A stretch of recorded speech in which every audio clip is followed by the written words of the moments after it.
ख़वातीन हज़रात अस्सलाम वालेकुम। रात गए कि इस नशिस्त में आपका खैर मक़दम। आज की नशिस्त जनाब ग़ुलाम अब्बास के नाम। ग़ुलाम अब्बास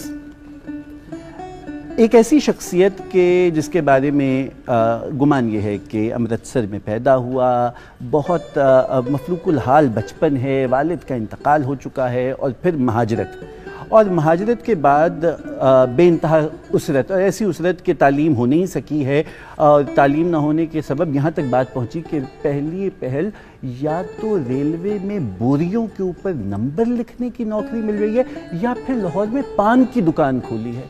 अफसाना निगार के अंदर बहुत बड़ी कहानी छुपी हुई है। क्या कहानी है ये?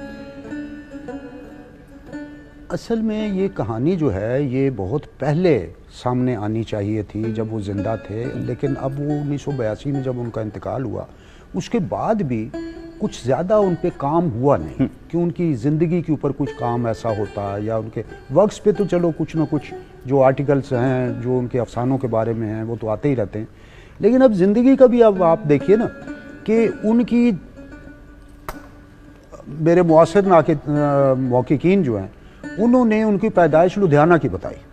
अच्छा। हालांकि वो अमृतसर की पैदाइश थे और ये तय है। दूसरी बात ये कि उनका तारीख़ पैदाइश भी कोई एक नहीं मिलता। मुख्तलिफ जगहों पे उनकी तारीख़ पैदाइश भी कहीं 1907 भी लिखी हुई मिलती है, कहीं 1909 मिलती है, लेकिन दुरुस्त जो है वो 1909 ही है।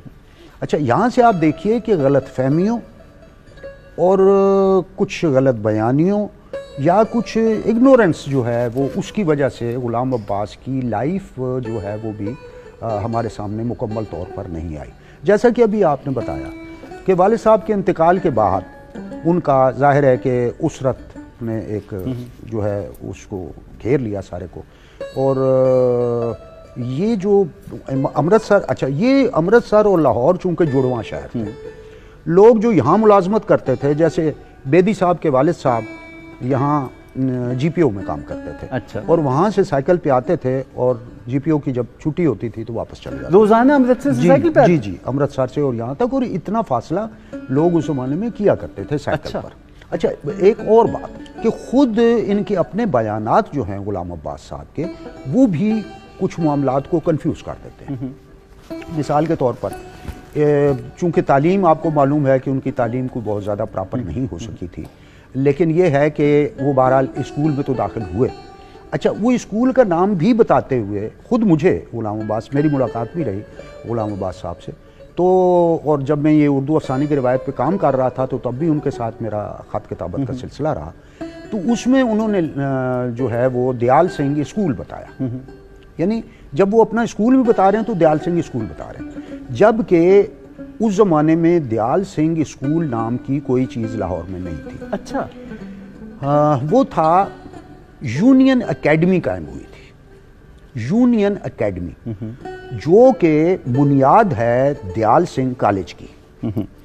ये दयाल सिंह साहब ने, जो मुतमव्वल हस्ती थी लाहौर की और बहुत ही तालीम के लिए उनकी कोशिशें थी, तो उन्होंने वो जो स्कूल कायम किया था वो यूनियन के नाम से, तो यूनियन एकेडमी बनाई थी। अच्छा। तो इनका जो दाखिला हुआ है, क्योंकि ये जो थे ये 9 की पैदाइश है और स्कूल में ये यूनियन एकेडमी में पढ़ते रहे। अच्छा।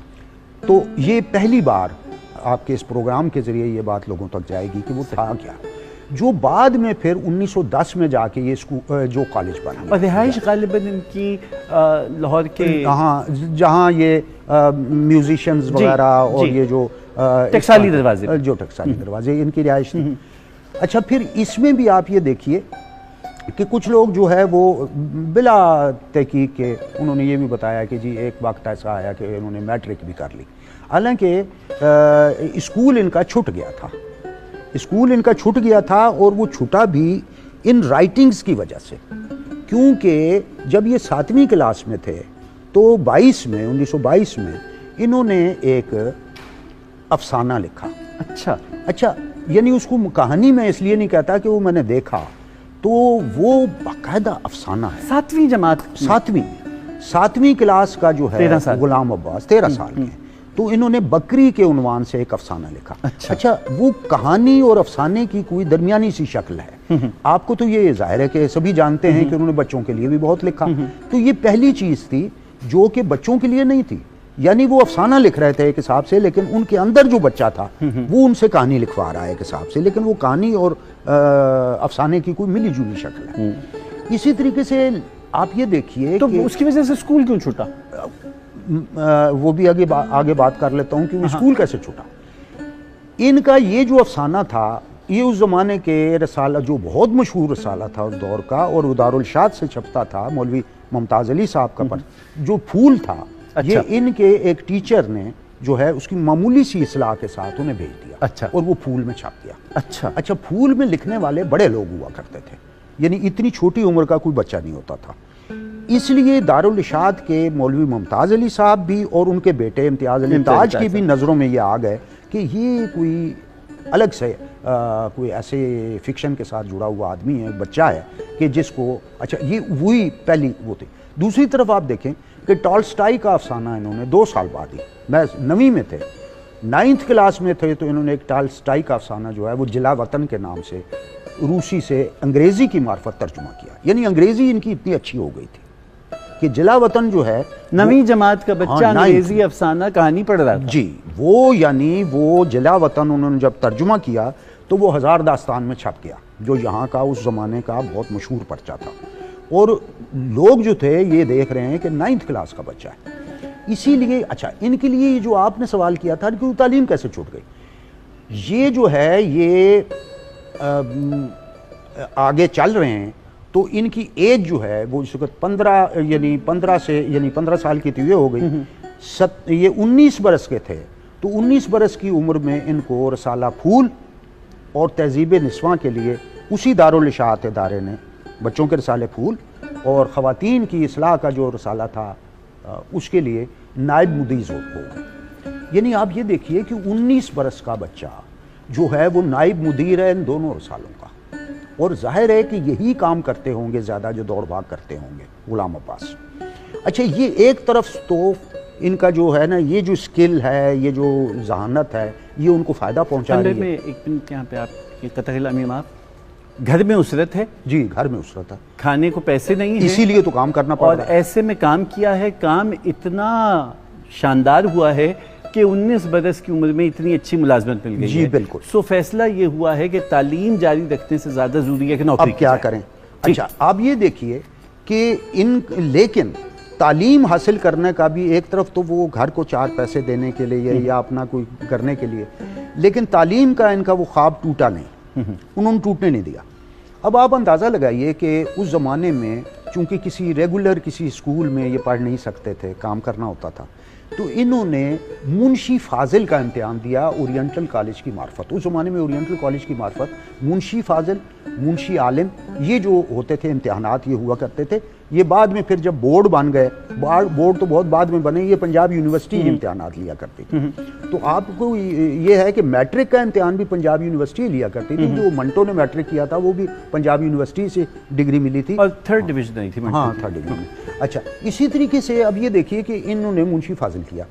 अब मुंशी फाजिल इक्विवेलेंट टू मैट्रिक था, ये कर लिया, लेकिन फिर भी चीटक वो ख़त्म नहीं हुई। आप ये देखिए कि उस ज़माने में गुलाम अब्बास साहब जो थे ये इसमें होते हुए फिर ये रफ्ता रफ्ता ये जो भी हुआ 38 में इन्होंने ये तर्जुमे भी कर रहे हैं। आपको मालूम है कि जब ये इन्होंने वाशिंगटन इरविन का जो तर्जुमा किए उसके अफसानों की शक्ल में अल हमरा के अफसाने, तो उसके साथ अर्निंग भी हुई और इनको शोहरत भी मिली।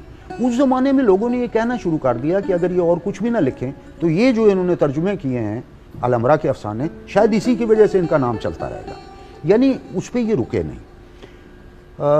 पतरस बुखारी ने इनको जो है उस ज़माने में कि चूँकि मुतरजिम भी थे और ये लिख भी रहे थे, तो ये 38 में गए हैं दिल्ली, 1938 में ये दिल्ली गए हैं।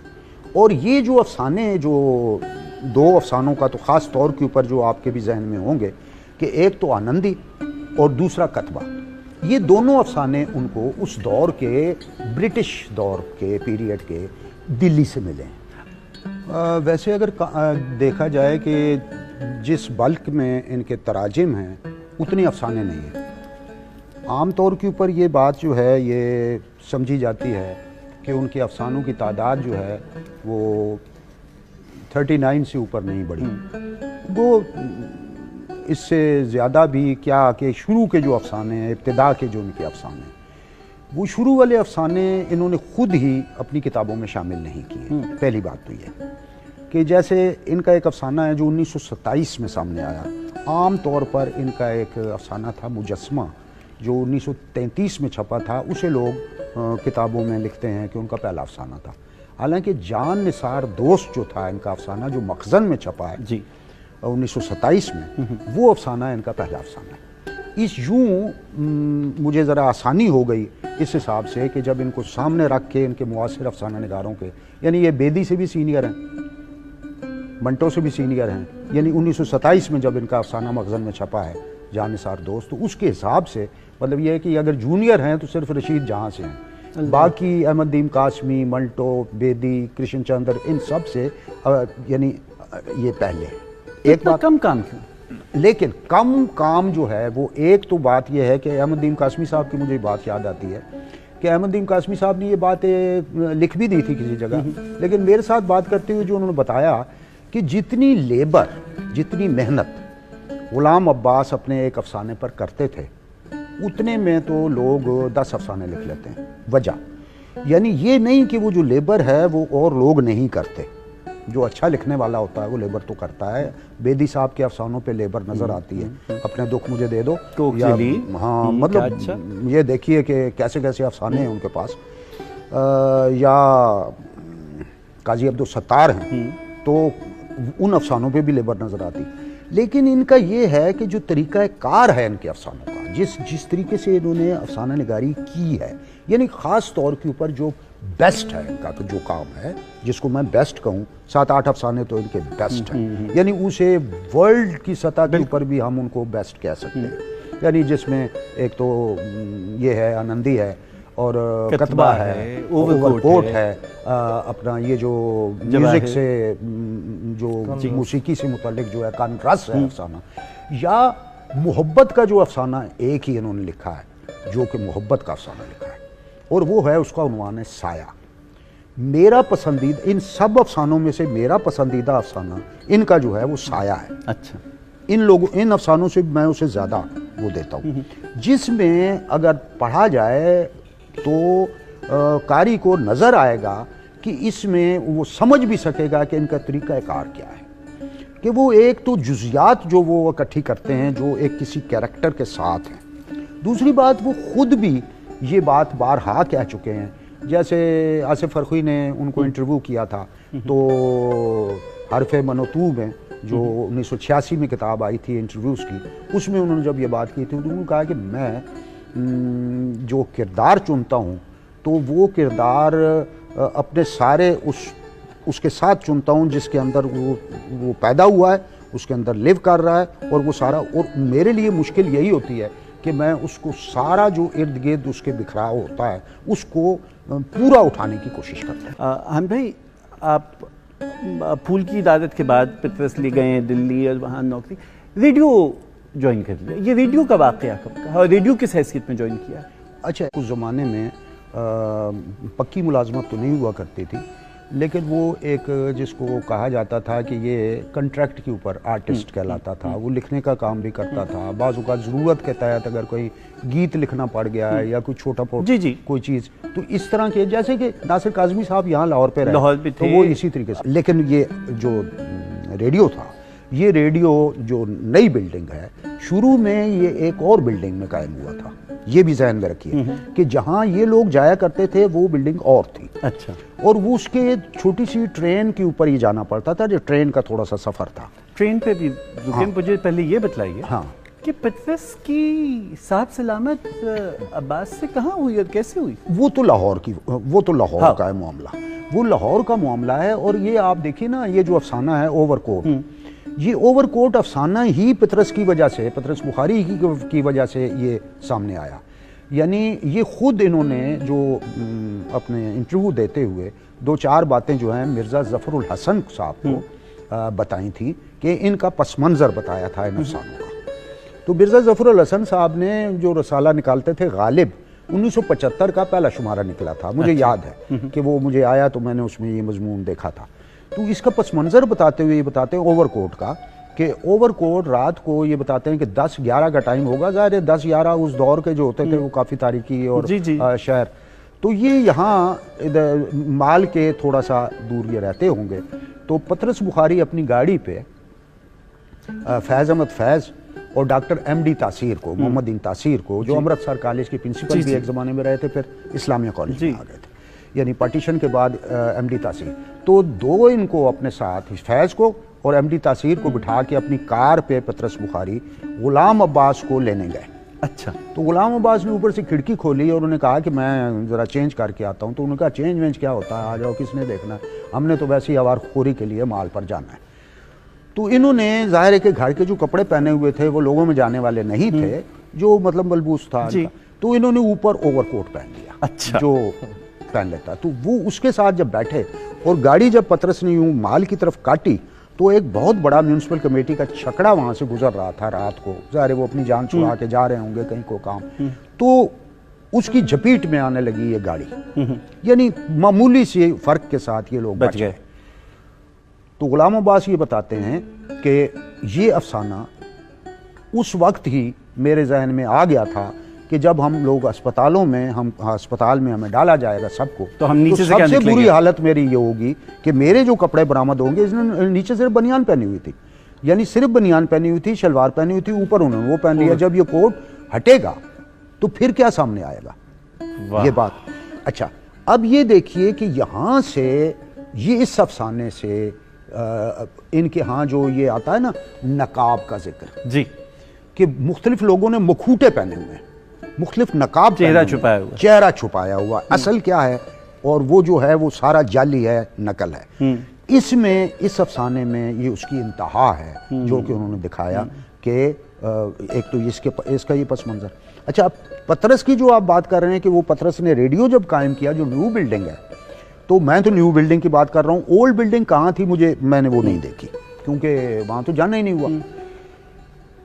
इनके जहन में जो ये आनंदी है अफसाना, इसका पस मंज़र भी इन्होंने कोई बहुत ज़्यादा डिटेल के साथ नहीं बताया, लेकिन उन्होंने भी इन्होंने इसका पस मंज़र कुछ बातें बताई। हाँ, कुछ बातें इन्होंने नहीं बता सके, या ये समझते थे कि गैर लाशऊरी तौर के ऊपर ये बातें लोगों को शायद या कोई लोग जानते होंगे।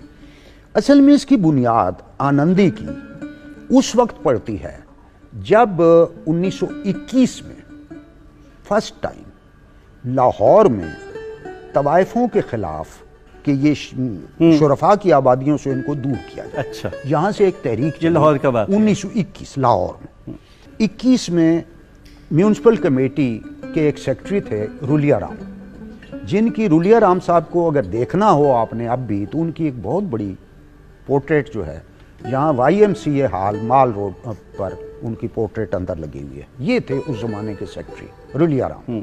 रुलिया राम के हुक्म के तहत जो ओल्ड अनारकली है, लाहौर का इलाका, ओल्ड अनारकली में था इनकी तवाइफों के घर थे, और यहाँ धोबी घाट था, कपड़े धोते थे धोबी, और बाकी ये जो माड़ियाँ थी इनमें गाने बजाने का इनका जो कारोबार था, ये जो भी था।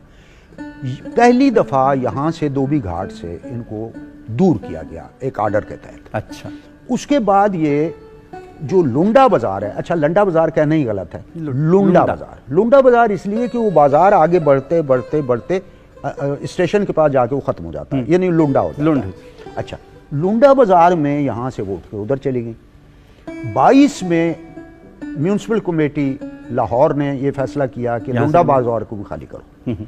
आपको तो ये मालूम ही है कि जो हमारी बादशाही मस्जिद है, इस बादशाही मस्जिद के साथ जो ये इनको बसाया गया था, ये रंजीत सिंह के ज़माने में बसाया गया था। तो रंजीत सिंह के ज़माने में ये बसाई हुई जो लोग थी, इन सब को 21 और 22 तक लाहौर से उनको फारिग, यानी इनको उनके इलाकों से निकाल दिया गया था। इधर से ये जब हम फिर लिंक मिलाते हैं कि ये 38 में दिल्ली जाते हैं, गुलाम अब्बास साहब जब 38 में दिल्ली जाते हैं तो इनका जो जहाँ भी इनकी रिहाइश थी वहाँ से ये रेडियो स्टेशन जब जाते थे तो उस ज़माने में 1942 ही में, ये 42 का अफसाना है, 1942 में इन्होंने लिखा आनंदी, और 1942 में ये वाक़ा हुआ कि बादशाही मस्जिद से, यानी जो शाही मस्जिद दिल्ली है, वहाँ से लोगों ने ये आवाज़ उठाई कि उसके बिल्कुल पिछवाड़े, अगर आप दिल्ली गए हों तो आपको कि बादशाही मस्जिद जो है उसके बिल्कुल पिछवाड़े चावड़ी बाज़ार है, जामा मस्जिद के पीछे जी चावड़ी बाज़ार है, और वो तवाइफों का इलाका था जी, चावड़ी वाला। तो चावड़ी बाज़ार जो है वहाँ से ये आवाज़ उठी कि यहाँ से तवाइफों को रिमूव किया जाए। ये 42 की बात है। म्यूनिसिपल कमेटी ने 42 में इनको जब निकाला वहाँ से तो ये वहीं हैं गुलाम अब्बास। इनको वहाँ से मगमूम सूरत में निकलते हुए इन्होंने देखा। जा कहाँ रही थी? वो जो इनका पुराना रेलवे जो रेडियो स्टेशन था वो रास्ते में, उससे पहले पटड़ियों के पास, रेल की जो पटड़ियाँ थी उसकी इस तरफ इन्होंने कहा कि वहाँ अगर यानी तुम जाके बैठ जाओगे तो हमें कोई एतराज़ नहीं होगा। तो ये सारा कुछ ये रोज़ाना आते जाते हुए रेडियो ये देख रहे थे। तो तब इसके अंदर फिर देखिए कि कितनी इन्होंने वो बारीक बीनी से उसको काटा है। लेकिन कतबे की कहानी क्या है? कतबे की कहानी इन्होंने खुद बयान की मिर्ज़ा ज़फ़रुल हसन साहब के साथ, कि उन्होंने कहा कि ये कैसे जहन में आया या क्या हुआ। तो इनका असल में जब ये खुद कहते हैं, कई जगह इन्होंने कहा है कि मैं जो है वो खुद कहानी घड़ता नहीं, बनी बनाया कोई कैरेक्टर जब मेरे सामने आता है और उसके पीछे कोई कहानी होती है तो मैं उसको ज़रा मांझता हूँ या उसमें को साफ करता हूँ। जो कैरेक्टर है, अब वो कैरेक्टर हो कोई, जैसे संगी ये एक संगे मरमर का टुकड़ा है, ये इन्होंने बताया कि हम दिल्ली में मेरे पास आए चिराग हसन हसरत। अच्छा। तो चिराग हसन हसरत के साथ वो कहने लगे कि ज़रा घुमाओ देखते हैं दिल्ली। तो चिराग हसन हसरत के साथ मैं और चिराग हसन हसरत तांगे पे निकले और कहने लगे कि हम उस एरिया से गुजर रहे थे। अच्छा, वहाँ बहुत सी जगह ऐसी हैं जो हौज़ के नाम से मशहूर है, हौज़ फलां, हौज़ फलां। तो ये जो था, जब ये वहाँ से तांगे पे जाते हुए तो हौज़ काजी फतेहपुरी, हौज़ काजी फतेहपुरी के करीब से गुजरते हुए तो एक संगे मरमर की दुकान पे एक देखा कि संगे मरमर का एक टुकड़ा है और उसके ऊपर एक नाम सिर्फ लिखा हुआ है किसी शख्स का, नीचे कुछ नहीं है। अच्छा। तो वो कहता है कि मेरा अफसाना मुझे वहीं से मिल गया। वाह, ये बस इतनी बात थी, क्योंकि वहाँ से इन्होंने उसको उठाया कि नाम तो है। अब वो नाम जो है इन्होंने बनाया क्या कि उस पर कुछ भी नहीं, एक संगी टुकड़ा ले लिया, उस पर नाम लिखा जाएगा और आगे जाकर फिर मेरा घर बनेगा और बाहर वो मेरी नेम प्लेट बन जाएगी और ये होगा। और वो जो शरीफ हुसैन जो क्लर्क है वो यही ख्वाब देखते देखते देखते, घर तो नहीं बनता, और शरीफ हुसैन का वो बेटा जो उसने वो जो संगी टुकड़ा है उसकी चारपाई के नीचे रखा होता है, फिर वो उसको छुपाने की भी कोशिश करता है और जब इसकी डेथ हो जाती है तो उसी टुकड़े को वो उठाता है, उस पर शरीफ हुसैन लिखवाता है और वो उसकी कब्र का कतबा करता है। अच्छा, एक तो ये। दूसरी मैं बात ये करना चाहूँगा कि मोहब्बत की कहानी लिखना एक बहुत मुश्किल काम भी है और आसान काम। गुलाम अब्बास ने इसके साथ कैसे निभाव किया इन्होंने, लेकिन एक अफसाना जो साया है उसमें एक सुभान है जो खांचे वाला है, रेडी वाला है, और उसकी रेडी का ज़्यादातर सामान जो है वो एक बड़े वकील साहब हैं, उनकी कोठी के सामने वो खंचा लगाने से, क्योंकि ज़्यादा सामान तो उनकी कोठी में चला जाता है, बाकी जो फुटकल काम होता है इर्द गिर्द के मल्लेदार भी ले लेते हैं। तो उसको जिस तरह इन्होंने नेट किया है अफसाने को, वो उस तरह अफसाना नहीं है कि ये एक लड़के और लड़की की कोई मोहब्बत की कहानी है। सारा जो उन्होंने मंजरनामा उसका खींचा है, कोठी में लोग आ रहे हैं जा रहे हैं, इनके पास शाम को जो है हॉकी खेलने वाले लड़का आता है साइकिल के ऊपर, लेकिन उसकी नज़रें जो हैं वो कोठी के ऊपर जहाँ वो एक पर्दा है वो हिलता रहता है। उस पर्दे के पीछे कौन है? सुभान को पता है कि वकील साहब की बेटी है जो बाहर नज़र डाल लेती है, लेकिन उसको जिस वक़्त ये उन दोनों का जो एक दूसरे को पसंद तो करते हैं, लेकिन वो लड़का जो हॉकी के उसके अंदर आता है, किट में आता है हॉकी की, हॉकी भी उसके साथ साइकिल पे आता है, और उसकी नज़रें सुभान से बात करते करते क्यों ऊपर उठ जाती हैं। इसको जिस तरीके से उन्होंने किया है वो एक सन्नाटा तारी कर देता है पढ़ने वाले के दिलों। और उस लड़की को जब उसकी अगर उसके साथ नहीं उसकी शादी हो पा रही किसी थी, क्योंकि रिश्ते विश्ते आ रहे हैं, तो वो लड़की जो है वो बेचैन है। और वो रात जो है वो इसमें एक कमाल की है कि जब वो लड़की जो है, ये पता चलता है कि बार बार बर्फ़ भी जा रही है घर और फलाना और ये वो, और डॉक्टर भी आया था टांगे पे और दोबारा भी आएगा, और घर के मुलाजमों से भी पता चल रहा है कि वो लड़की जो है ना, जैसे उसने कुछ खा लिया, वो लड़की मर रही है, उसने कुछ खा लिया, खुदकुशी की उसने जैसे कोई कोशिश की है। अब इसको बहुत सी चीज़ों का पता भी है जो इसने अंदाजे लगाए हैं, और कुछ पता नहीं भी। सुभान की हालत जो है वो सारे दिन का थका हुआ, उस रात ये सो नहीं पाता। और एक वक्त ऐसा आता है कि एक कुत्ता करीब ही कहीं वो वैसी कोई रोता है, वो वैसे ही रोता है, तो ये पत्थर उठाता है और उसे फौरन मार के रोना। ये मुंह से नहीं कहता, लेकिन इसका उस रोते हुए कुत्ते को वो कंकर मारना जो है कि रोए कोई ना, इस अफसाने की कितनी डायमेंशंस बन जाती। वो लड़की मर गई, कुछ नहीं पता। क्या वो लड़की बच गई होगी, कुछ नहीं पता। क्या उस लड़की की उस लड़के के साथ शादी न होने की सूरत में तो ये सानिया होने वाला था। ये खामोशी, ये कहता है कि ऐसा नहीं होना चाहिए। अब ये जो नहीं होना चाहिए जो इसके अंदर पैदा हुआ है कि वो लड़की मरे ना, इस अफसाने को जिस तरह इन्होंने निट किया है, मैं भी अफसाना लिखता हूँ, 2 मोहब्बत की कहानियां मैंने भी लिखी हैं, लेकिन 3 शादियां नहीं की। ये उतनी शादियां नहीं की, बल्कि सोच भी नहीं सकता। मसला सिर्फ ये है कि इस अफसाने को मैं जब भी पढ़ता हूँ, कई बार पढ़ा, और जाहिर है इसकी डेप्थ जो है, इसकी डायमेंशंस जो हैं, वो ये गुलाम अब्बासी का। हाँ, ऐसा तो है।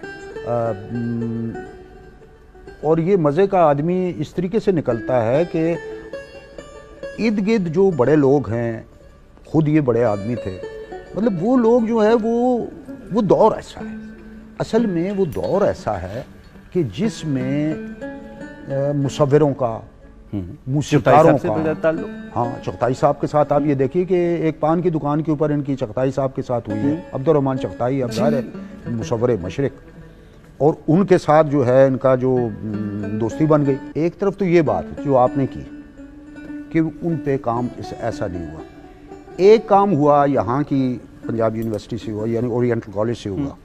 वो जापान का के एक स्कॉलर थे, यहाँ आए थे, सोया माने यासिर जी, सोया माने। अच्छा, अब सोया माने यासिर जो था, ये 1991 में PhD का उन्होंने थीसिस इनकी गुलाम अब्बास पे किया, यानी 91 में, 82 में उनका इंतकाल किया था। पहली PhD उनके लोगों की जिंदगी में हो जाती, 91 में हो रही है, यानी जिंदगी में उनके ऊपर कोई ऐसा काम नहीं था कि उनको खुशी हो।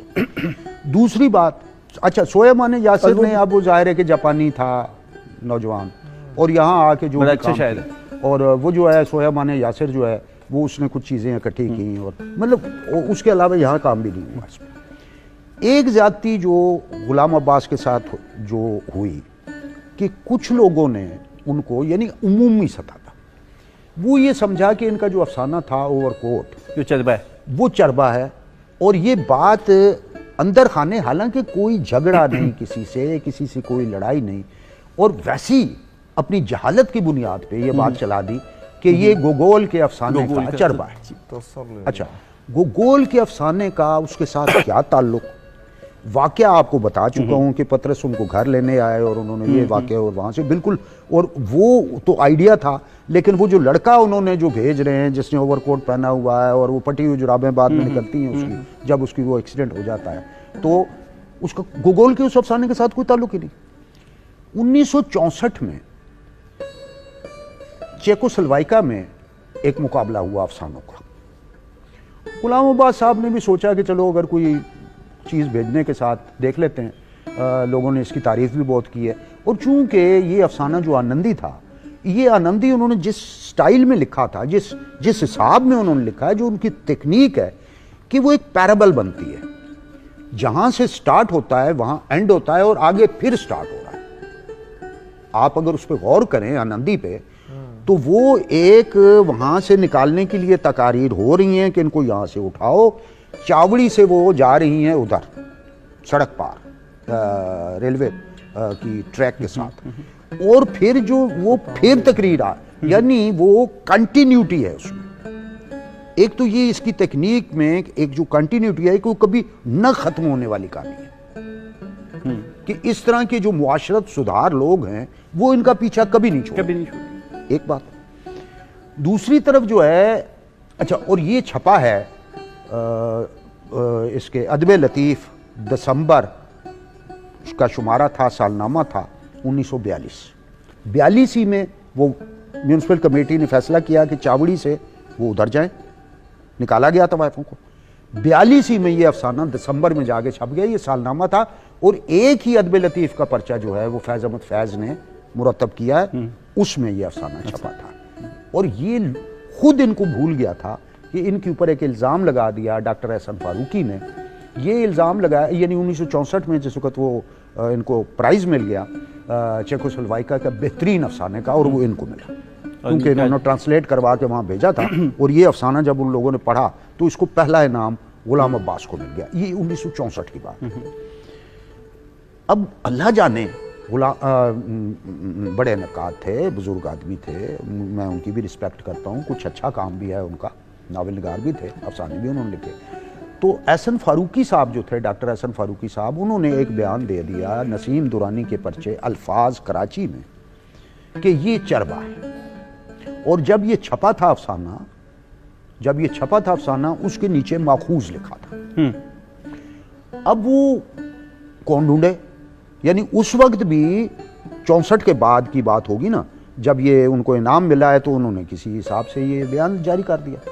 मैंने जब ये पता चल, मैं सोचता रहा काफ़ी दिन, ये 82 में इनका इंतकाल होता है, मैं देखता रहा कि ये जो बयान है वो तो मैंने पढ़ लिया था अल्फाज कराची में, किस तरह मैं इनको बचाऊं इस बयान से। ढूंढ के फिर किसी से मैंने राब्ता किया कि अच्छा भाई किस चीज़ का चरबा, तो पता चले जी कि वो अलेक्जेंडर पुश्किन जो है रशियन अफसाना निगार और शायर, ये दोनों काम ही उसने किए पुश्किन ने। और बिल आखिर वो एक डुएल के अंदर वो मारा गया था पिस्टल, वो दूसरे ने उसके साथ उसका काम कर दिया। तो बहरहाल इन्होंने कहा कि ये पुश्किन का है। अब पुश्किन के सारे वर्क्स मैंने निकाले, वो अंग्रेजी में ट्रांसलेट हो चुके थे। कहीं भी उसने तवाइफ के ऊपर कोई ऐसा अफसाना, इवन तवाइफ पर कोई अफसाना नहीं लिखा, यानी उनके वहां से एक जगह से दूसरी जगह हिजरत करने पे क्या होता। ये जो पर्चा था ये भी बड़ी मुश्किल से मिला, अदब लतीफ़ का, दिसंबर 1942 वाला, और उसके ऊपर जो है किसी किस्म की ऐसी चीज़ नहीं थी, ना वो पुश्किन का चरबा था, ना उसके नीचे लिखा हुआ था माखूज या तर्जुमा। तो ये कितनी ज़्यादती